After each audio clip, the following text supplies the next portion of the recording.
Hi guys, Jess Ronnie here, otherwise known as Jess Plus Some S, and today I'm going to show you how to make a sourdough starter. I know it can seem super intimidating when you hear about sourdough and how you have to kind of babysit it, and you like my earrings?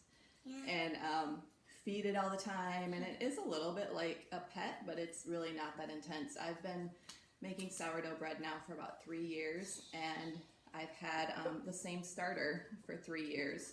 So I thought I would just do a quick tutorial and show you how easy it really is to make this.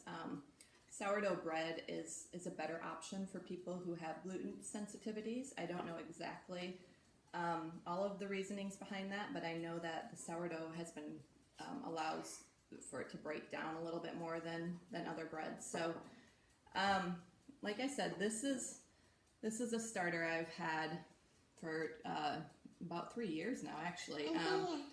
And I just feed it every maybe once a week, and you can keep it in the refrigerator. You just take it out and bring it to room temperature when you're getting ready to bake with it, and then you'll have to feed it again just to keep it going. But that's sourdough, honey, don't touch it.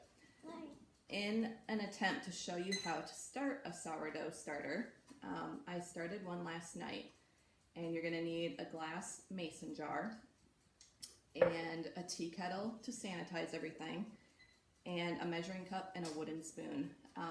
Now I've done equal parts of flour and water with a half cup, with a third cup, with 1 cup. It really doesn't matter as long as they're equal parts of flour and water. So today we have a 1/3 cup, and I'm just really particular about sanitizing everything just to make sure that it's safe. So I'm just going to go over to the sink here and just pour boiling water over it.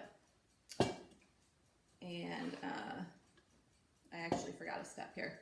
So last night I did equal parts of flour and water, and I covered it overnight with a cloth and a rubber band on it. And this morning it kind of has a sour smell to it, and there's like a layer of water, liquidy water, that you're going to want to pour off. So we're going to pour that off into this container here.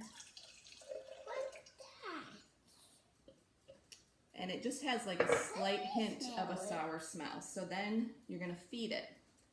We're going to feed it 1/3 cup Great River Milling organic flour, all-purpose flour. Dump that right in there. And then an equal amount of cold water.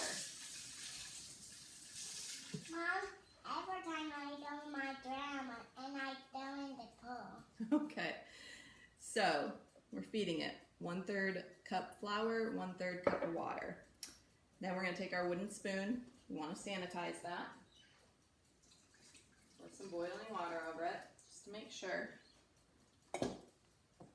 And this is pretty much foolproof. I mean, it really is not that difficult. You're just going to stir that up. And it needs to be pretty well incorporated, but not like you sit here and stir for 30 minutes or anything. So just give that a whirl. Out comes your spoon. And we're going to cover that back up with a towel and put the rubber band on it. And it needs to sit in a warm place. It just sets right on my counter, and you're going to have to do that same method every day for 2 to 3 weeks. You take your jar, pour off the liquid, and then feed it equal amounts, whatever that is in your world. It could be 1 cup, half a cup, 1/3 cup, whatever. Stir it, put it back on your counter. After 2 to 3 weeks, you can start baking with it. You can also store it in your refrigerator at that point and just take it out, let it come to room temperature before you use it in your recipe, and then put it back in your fridge when you're finished. Unless you're going to use it repeatedly for a few days, which then you'll have to feed it every day.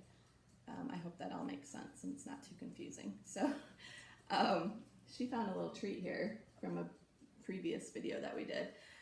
So go ahead and leave a comment if you're confused about anything. Go ahead and subscribe to Jess Plus Some S on YouTube. I would be extremely grateful. And I will have more detailed instructions in case you were at all confused at justplussomes.com. Thanks for watching.